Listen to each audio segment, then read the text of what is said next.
আসন্ন টেকনাফ পৌরসভা নির্বাচনকে ঘিরে সম্ভাব্য প্রার্থীদের নিয়ে পৌরবাসীর মধ্যে শুরু হয়েছে আলোচনা।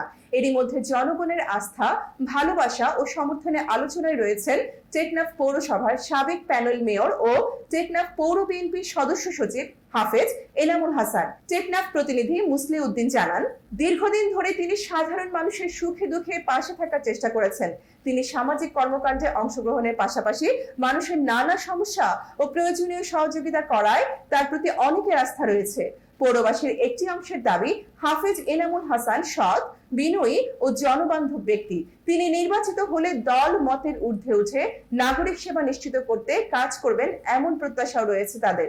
বিশেষ করে রাস্তাঘাটের উন্নয়ন, জলবদ্ধতা নিরসন, পরিচ্ছন্নতা, পানি নিষ্কাশন এবং নাগরিক সেবার মান উন্নয়নে কার্যকর ভূমিকা চান স্থানীয়রা। পাশাপাশি অসহায় ও সুবিধাবঞ্চিত মানুষের পাশে থাকার প্রত্যাশাও ব্যক্ত করেছেন তারা। তবে নির্বাচনকে ঘিরে এখনো রয়েছে নানা সমীকরণ।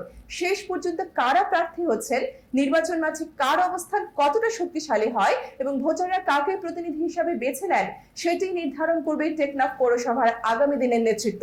সব মিলিয়ে আসন্ন নির্বাচনকে সামনে রেখে হাফেজ এনামুল হাসানের নাম নিয়ে পৌরবাসীর মধ্যে আগ্রহ ও আলোচনা বাড়ছে।